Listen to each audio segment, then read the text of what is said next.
Okay, so today we're going to talk about steps 6 through 9. However, I know that my last video was a little crazy with some of the shots, so I'm going to briefly talk about steps 1 through 5 and then we're going to move on. So step 1 was to make sure that we interfaced all of the pieces that needed to be interfaced. So that would have been step pieces 4, 5, and 7.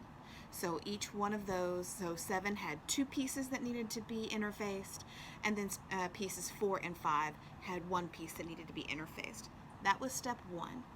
Step 2 was putting together pieces 1 and 2, together at the top. So we can see here, this is piece number 2, this is piece number 1, and this is also piece number 1.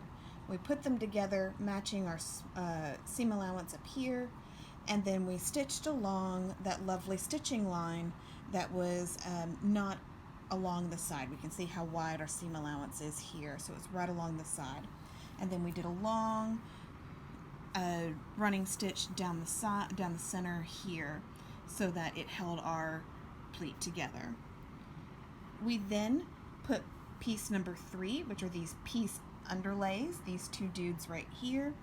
We put them down, matching the large circle here and the 2 smaller circles here, and then stitch them from the top, from here, down here, all the way to the bottom, and then again from the top, from up here to the side, all the way to the bottom. And I did the same thing over here. This is the side that I did with the machine, and I started from the top and went down to the side and then down, and again from the top to the side and then all the way down. So then very lastly, we did a top stitch from the top up here, going on either side of our lovely stitching line here, squaring it off at the top here, so that when it's done, you should have a piece that looks like this.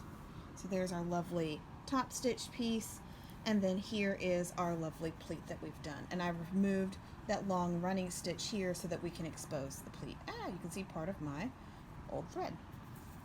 Okay, so now let's talk about step number 6.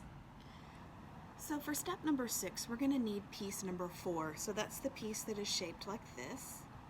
And I'm going to take the one that we've interfaced first, and we're going to attach it to the skirt.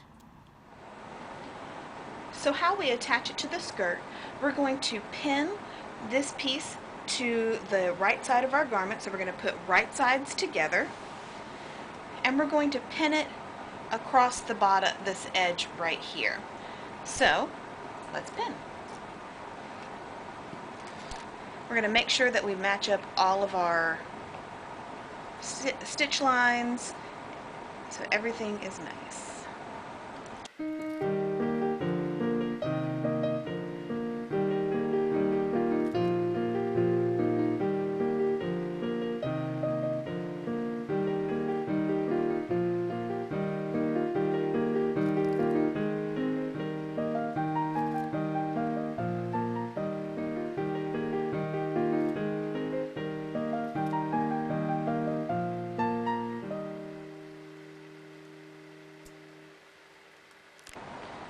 So since this is on the side that I have been working with the sewing machine, I'm going to go ahead and stitch this.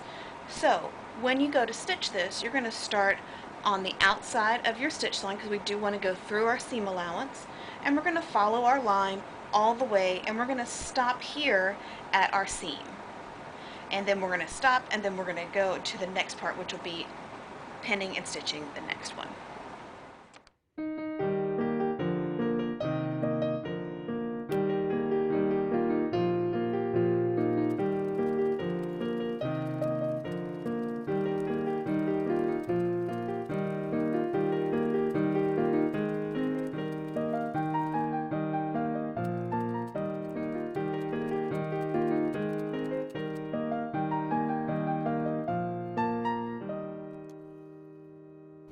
So now that we've stitched this part, now we need to fit it into this lovely, from this point all the way up to here. just to say that these are the same steps that I would do even if I were to be hand stitching this or using a machine. So what we're going to need to do next is we need to get this line right here to match up over here. And that's a little weird, so how do we do that? Well, as you can see, we're going to use our snips. And what we're going to want to do is we're going to want to snip into this lovely fabric right here. And remember, we talked about clipping. We want to snip to our stitch line, not through the stitch line. So I can get my scissors to do correctly here. Here we go. So now we're going to be able to take this and it's going to be able to fold on itself so that I can put it in all the way up here, and then I can match up our notches, this little notch here and this little notch here.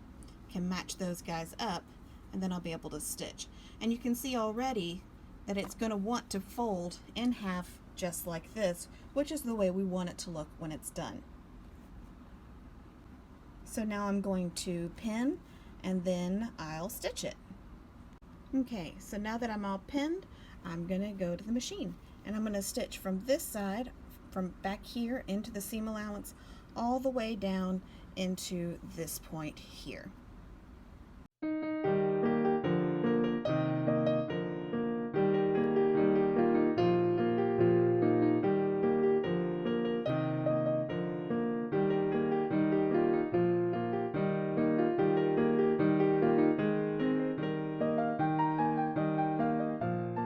So to complete step 6, I'm going to go to the iron and press it. So for step 7, with the piece pointed to the left side, so having the point going towards the left side, we're going to fold up our seam allowances 5/8 of an inch on the bottom and on the diagonal side, and we're going to go to the iron and press them up. What I would also do at this time would be to take our lovely snips and to do exactly the same thing we did on the skirt, which is to snip into your pattern piece to your mark. Don't go through it, otherwise it's just gonna make the piece mess up. So you want to snip to your mark, and then you'll go through and you'll press just like you did when you were done with this piece.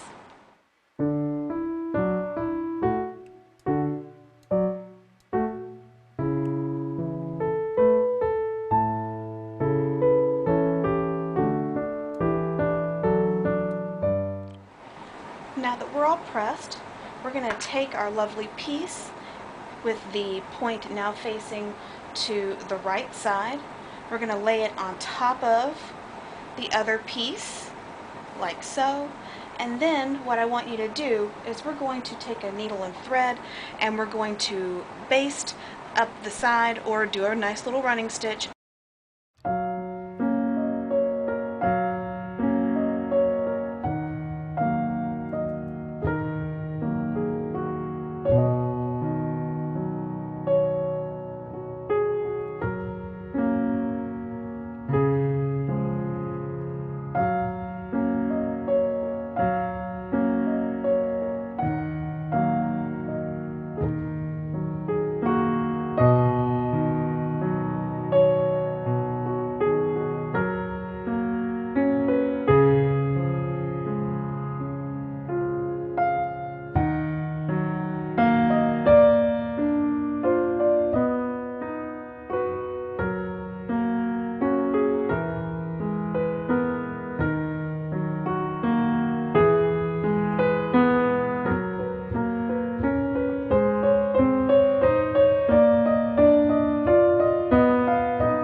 To finish step 8, what we're going to want to do is we're going to want to slip stitch this bottom edge, the one that's kind of flapping, that's not attached at the top.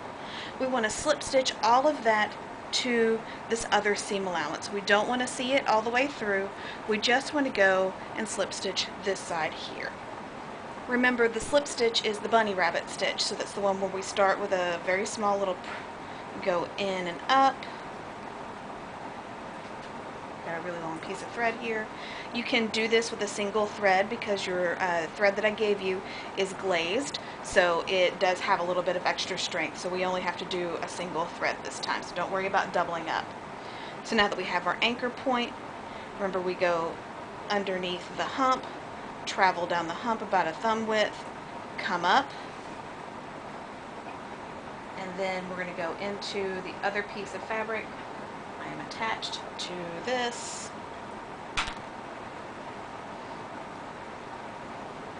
And then you're just going to catch a little bit of that seam allowance on the other side and go ahead and pull, and then go back down into the hump. And just continue this all the way around the piece. So we're going to finish off this bottom line here and then going up the side there.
So now that we've done that, that completes step 8.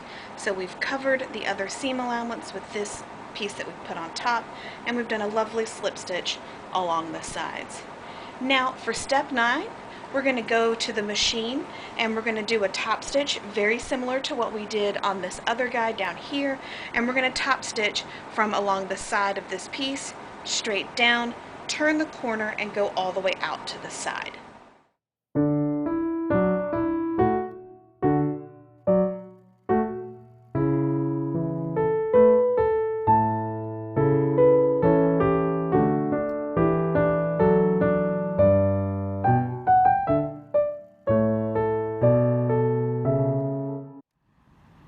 Here is our lovely top stitching that we just did, and I got to here, I buried the needle, lifted the foot, turned, and was able to finish off going in this direction. You can do the same thing with a hand stitch. There's no real difference, it's just it will look like this as opposed to a straight line. So this completes step 9. Alright friends, so that completes steps 6 through 9. Come back next time and we'll work on the right yoke, which is steps 10 and 11. Y'all have a wonderful day, stay safe, and remember, hand sanitizer is for external use only. Y'all have a great day. Bye-bye.